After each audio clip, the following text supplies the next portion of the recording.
I have a lot of great memories from playing Black Ops 2 when I was a kid, and I was an absolute noob, but I always loved and still love Call of Duty Zombies. And the first memory I want to discuss is from the very first time I ever played Nuketown Zombies. I somehow made it to round 22 with no jug. How I managed to pull this off, I don't know. That's not something I could do today when I'm a better zombies player as a whole. I know I had the LSAT. I maybe had like the Executioner or something as a secondary weapon, but it was round 22. I have no idea why I hadn't bought Jug or Pack-a-Punch, and the machines had actually spawned pretty close to each other, and I was looking at the two, and I was like, would I rather Pack-a-Punch the LSAT or get Jug? And my new brain was like, oh, well, I'd rather Pack-a-Punch. And again, it's round 22. Why I hadn't bought either of them, I have no idea, but I went for the Pack-a-Punch, got two swiped from behind, and I believe that's approximately how my game ended. Moral of the story, Jug always comes first. And I also remember in the 6th grade, I actually did a report on the game Black Ops 2. I either got a C plus or a B minus. I don't remember specifically. What we were supposed to do was like we were supposed to write a report on one of our favorite memories, and I basically just wrote a review for Black Ops 2. I didn't exactly understand the assignment, I guess, so my first ever video game review was done in middle school, and I got either a C plus or a B minus. And I also remember that I started writing a book about Call of Duty Zombies, and it was one of the weirdest, cringiest books that I was a little middle schooler. What'd you expect? It was just really weird. And I'm glad I never finished it, to be honest.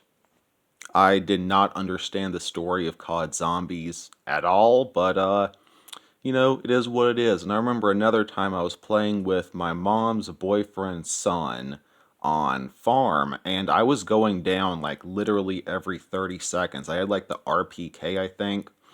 He had maybe like the Executioner and the Glial and Monkey Bombs. And I just kept going down every 30 seconds. He's like, you need to buy Juggernog. And I'm like, Juggernog's stupid. What does it do? And he's like, dude, it literally gives you more health. And I don't think I ever did buy Jug on that game because, well, I kept going down every 10 seconds. But it was a learning experience, to say the least. And the first ever time I got the Mark II, this was a interesting time period because at this point my mom had actually banned me from playing Call of Duty Zombies, but she's like, okay, fine, you can play COD Zombies for half an hour. And in this particular game, I got the Mark II for the first time, and I was so hyped, but I was also so sad because I got the Mark II after like 25 minutes, so I only had a few minutes to actually mess around with it. But I was like, yo, this is one of the best guns to ever exist in COD Zombies, and I thought it looked really cool as well. And up to a certain point, I actually thought that the Pack-a-Punched normal ray gun, Porter's Ray Gun X2, was the Mark II. No, not even close. And I remember another time I was playing with my best friend from elementary school. At this point we were probably in the 6th or 7th grade. I don't remember exactly. It was round we got to a pretty decent round, maybe round 25-ish. And I remember he had the Executioner. Pack-a-Punch is the voice of justice, and he started to run low on ammo. And I was like, hey dude, maybe try to double Pack-a-Punch it. I don't know if you get an ammo refill or not, but it's worth a shot. And he Pack-a-Punched the voice of justice and did not get a ammo refill. And both of us were like, "Oh man, that sucks. You should get an ammo refill." Anyways, he ended up trading it out on the box for the Python. Still a pretty good gun, but it's definitely not the Executioner. And there was a period of time in which my favorite weapon was the Ultra and Violet, or the Pack-a-Punch 5.7s. Great as these guns are, they're not worthy of being called the best guns in COD Zombies. And there was a point in time which I was like, yeah, dude, the dual wield 5.7s are the best guns in COD Zombies. They're great, but they're not even close to being the best. And I will admit that I used to be a Tombstone noob. I don't think anyone likes likes those people who buy Tombstone and then just Tombstone out mid game when they get downed. I used to be that person, and I think one time, I wasn't very good, and my other three teammates all Tombstoned out, and I was like, ah, crap, that this sucks. Needless to say, the game didn't last much longer. And I also remember the first ever time I played Die Rise, I bought Who's Who just to buy it. Like, I knew what it did from watching the Smith Plays videos, and I really just wanted to buy it just so I could say that I had bought it. And I also remember on one of my first games of Mob of the Dead, I thought that when you were in afterlife mode, whenever the meter ran out, you just automatically go back to your real life body.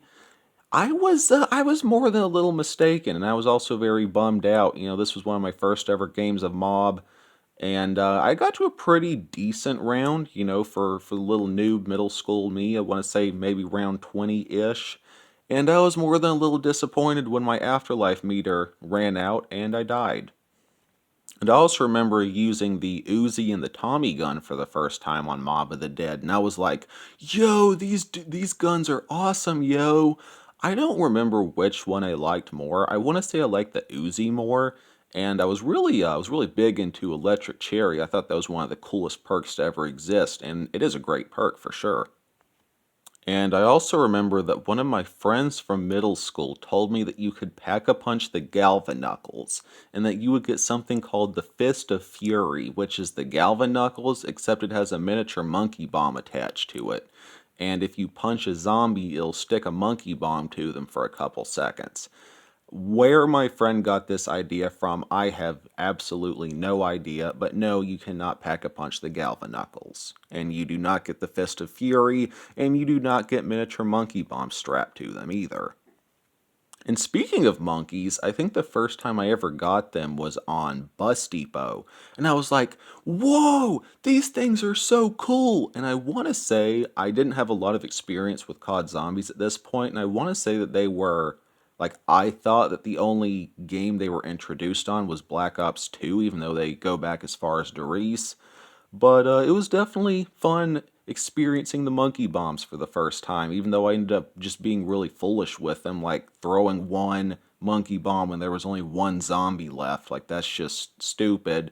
But I was a noob. Oh well. And I also remember the first ever time I got the War Machine. I want to say this was also on Bus Depot. I was like, oh yeah, I'm getting a grenade launcher. This is going to be sick. And then I pick it up, I fire one round, and I'm like, oh my word, this thing is absolutely awful. And I traded it out as quickly as I could. And I also used to think that the B23R was a great weapon. Why I thought this, you know, I was a noob. I very rarely made it past round 10 at this point. And so whenever I first got the B23R from Transit, I was like, oh, dude, this is one of the best guns ever. I was mistaken about a lot of things, to say the least, but now I can look back and laugh about it, you know? But that's all for me today. I just wanted to share some more nostalgic memories I have from playing Call of Duty Black Ops 2 Zombies. As you can tell from the title, this is a part 2. I'll try to remember to link part 1 down in the description if you want to check that out. I hope somebody enjoyed my video. I really love Call of Duty Zombies, and for anyone new to my channel, I mostly play, review, and discuss zombie and horror games. So maybe check out some of my other content if that sounds interesting. Thanks for watching. Always remember that Jesus loves you all very much. Let me know your thoughts down in the comments about this video. Have a blessed day. Peace.